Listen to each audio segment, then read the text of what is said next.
नमस्कार बच्चों। आज हम शुरू करते हैं अध्याय 6 जिसका शीर्षक है सफलता का मूल मंत्र। अर्थात जीवन में यदि हमें सफलता प्राप्त करनी है तो हमें किन गुणों को अपने अंदर लाना ज़रूरी है। तो कैसे पता चलेगा बच्चों? ये जब हम कविता पढ़ेंगे। तो ये है बहुत छोटी सी कविता और बहुत अच्छी, जो हमें बताएगी कि जीवन में हमें किसी भी काम में सफलता प्राप्त करनी है तो उसके लिए कौन कौन सी विशेषताएं हमारे में होनी चाहिए। इस कविता में श्री द्वारिका प्रसाद माहेश्वरी ने कर्म के महत्व पर प्रकाश डाला है। सबसे ज़्यादा जरूरी चीज़ क्या है? कर्म करना, यानी काम करना। बिना काम के हमें सफलता मिल ही नहीं सकती। जीवन में सफलता प्राप्त करने के लिए कठिन परिश्रम करना आवश्यक है। अब कर्म कैसा? कठिन परिश्रम, बहुत मेहनत करनी चाहिए। परिश्रम ही सफलता की कुंजी है। तो ये तो था इस कविता का सार कि परिश्रम करने के बाद ही हमें सफलता मिल सकती है। अब बहुत सारे उदाहरण देकर कवि ने समझाया है कि किन लोगों ने कैसे कैसे सफलता प्राप्त की। केवल मन के चाहे से ही मनचाही होती नहीं किसी की। मनचाही, जो हम चाहते हैं, जो हमारा सपना है, जो हमने अपना लक्ष्य उद्देश्य बना लिया है, वो कभी पूरा नहीं होगा केवल चाहने मात्र से। कब पूरा होगा बच्चों? जब हम उस सपने को पूरा करने के लिए कर्म करेंगे, मेहनत करेंगे। बिना चले कब कहाँ हुई है मंजिल पूरी यहाँ किसी की।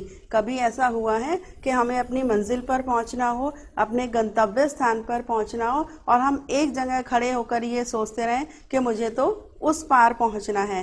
कैसा संभव है? कभी कभी नहीं होगा। तो बिना चले कभी भी हम अपनी मंजिल तक नहीं पहुंच सकते। उसी तरह यदि हमने कोई अपना लक्ष्य उद्देश्य बनाया है तो बिना कर्म के हमें उसे हासिल नहीं कर सकते।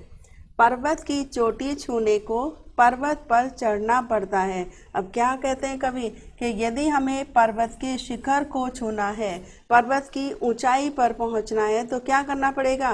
पर्वत पर चढ़ना ही पड़ेगा। केवल टेबल चेयर पर बैठकर हम सोचे कि हम पर्वत की चोटी को छू लें, असंभव काम है। सागर से मोती लाने को गोता खाना ही पड़ता है। सागर के अंदर क्या होता है? कीमती मोती छिपा होता है, लेकिन केवल हम सोचने मात्र से उसे कीमती मोती को प्राप्त नहीं कर सकते। उसके लिए हमें क्या करना पड़ेगा? गोता खाना, यानी सागर में नीचे बहुत गहराई तक डुबकी लगानी पड़ेगी, तब जाके हमें वो कीमती मोती मिलेगा। तो दोनों उदाहरण से हमें क्या पता लगा कि जीवन में सफलता प्राप्त करने के लिए कर्म करना जरूरी है। उद्यम किए बिना तो चींटी भी अपना घर बना ना पाती। उद्यम किसे कहते हैं बच्चों? परिश्रम करना, मेहनत करना। एक चींटी भी है, बार बार ऊपर चढ़ती है, फिर गिरती है, फिर चढ़ती है, फिर गिरती है, अनगिनत बार ऐसा करती है, तब जाकर वह अपनी मंजिल पर पहुंच पाती है। तो चींटी जैसा छोटा सा जीव भी मेहनत परिश्रम करके ही अपना घर बना पाता है, अपने सपने को पूरा कर पाती है। उद्यम किए बिना न सिंह को भी अपनी शिकार मिल पाती। अब सिंह, शेर, जानवरों का राजा है, लेकिन उसे कभी भी अपना भोजन बैठे बिठाए नहीं मिलता। यदि उसे मनचाहा शिकार चाहिए तो क्या करना पड़ेगा बच्चों? उद्यम, यानी परिश्रम, मेहनत करनी पड़ेगी। इच्छा पूरी होती तब जब उसके साथ जुड़ा हो उद्यम। अब ये बात वही कही है कि यदि हमने कोई सपना संजो लिया है, यदि हम कुछ हासिल करना चाहते हैं, हमारी कोई इच्छा है, तो वो कब पूरी होगी? जब हम उसके लिए मेहनत और लगन से काम करेंगे। प्राप्त सफलता करने का मूल मंत्र उद्योग परिश्रम। तो सफलता प्राप्त करने का मूल मंत्र क्या है? जो अभी हमने शीर्षक में पढ़ा था, उद्योग परिश्रम। मेहनत करनी है और परिश्रम करना है, तो हम कोई भी बड़े से बड़ा काम में अपनी सफलता प्राप्त कर सकते हैं। तो बच्चों, इस कविता के माध्यम से हमने क्या सीखा कि जीवन में सबसे ज़्यादा ज़रूरी है लगन और मेहनत से कर्म करना। कर्म करेंगे तो सफलता हमें अवश्य मिलेगी। तो ये था बच्चों कविता। अब शुरू करते हैं अभ्यास प्रश्न, ताकि हमने कविता के माध्यम से क्या सीखा ये हम समझ सकें। सही विकल्प पर सही का चिन्ह लगाइए। पर्वत की चोटी छूने के लिए मनुष्य को क्या करना पड़ता है? पर्वत में कंदरा बनानी पड़ती है, पर्वत को तोड़ना पड़ता है, पर्वत को लांघना पड़ता है या पर्वत पर चढ़ना पड़ता है? नंबर 4 राइट आंसर है। इच्छा पूरी होने के लिए उसके साथ क्या जुड़ा होना आवश्यक है? संयम, उद्यम, समर्पण या नियमन? तो सबसे जरूरी है उद्यम, मेहनत करना। प्रस्तुत कविता में कवि ने सफलता की कुंजी किसे माना है? परिश्रम को, धन को, धैर्य को या स्वास्थ्य को? तो हमने अभी शीर्षक में भी पढ़ा था परिश्रम। परिश्रम ही सफलता की कुंजी है। नेक्स्ट प्रश्न है, इसमें हमें कविता की पंक्तियां पूरी करनी है।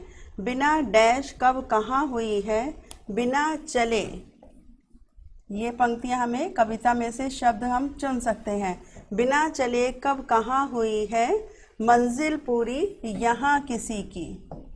बिना चले हम अपने गंतव्य पर नहीं पहुंच सकते। नंबर 2, उद्यम किए बिना तो चींटी क्या करती है? मेहनत से अपना घर बनाती है। उद्यम किए बिना तो चींटी भी अपना घर बना न पाती। निम्नलिखित पंक्ति का भाव अपने शब्दों में लिखने हैं। यहाँ पंक्ति दी है और उसका भाव जो अभी समझाया था वही आपको अपने शब्दों में लिखना है। इच्छा पूरी होती तब जब उसके साथ जुड़ा हो उद्यम। इच्छा पूरी, यदि मनुष्य ने अपने मन में कोई इच्छा संजो ली है, कोई सपना बना लिया है, कोई उद्देश्य निर्धारित कर लिया है, तो बच्चों वो कब पूरा होगा? जब हम उस सपने को साकार करने के लिए मेहनत और परिश्रम करेंगे। नंबर 4, कविता की वे पंक्तियां लिखिए जिसमें कवि ने यह भाव व्यक्त किया है कि मेहनत करने से ही व्यक्ति सफलता प्राप्त कर सकता है। तो जो लास्ट पंक्तियां थी वो इसमें दोनों पंक्तियां आपको लिखनी है कविता की। निम्नलिखित प्रश्नों के उत्तर दीजिए। किसके बिना मंजिल पूरी नहीं होती? किसके बिना? बिना चले। यदि हम बिना चले पूरी करने चाहेंगे मंजिल तो नहीं होगी। तो किसके बिना लिखेंगे? बिना चले ही। सागर से मोती लाने के लिए क्या करना पड़ता है? बिल्कुल आसान सा जवाब है। क्या करना पड़ता है बच्चों? सागर में गहराई तक हमें गोता लगाना पड़ता है। नंबर 3, सफलता प्राप्त करने का मूल मंत्र कौन सा है? उद्यम, परिश्रम। ये सफलता का मूल मंत्र है। यदि हमें किसी भी कार्य में सफलता हासिल करनी है तो क्या करना पड़ेगा? लगन के साथ हमें मेहनत और परिश्रम करना ही पड़ेगा। तो ये थी बहुत छोटी सी कविता जिसमें हमें बच्चों क्या सीखने के लिए मिला कि काम कोई भी हमारा सपना हो, छोटा हो या बड़ा हो, हमको उसी हिसाब से परिश्रम, मेहनत करना ज़रूरी है और वो भी लगातार लगन के साथ। तो ये था बच्चों आज का अध्याय। कल फिर मिलेंगे एक नए अध्याय के साथ। तब तक के लिए बच्चों हैप्पी लर्निंग।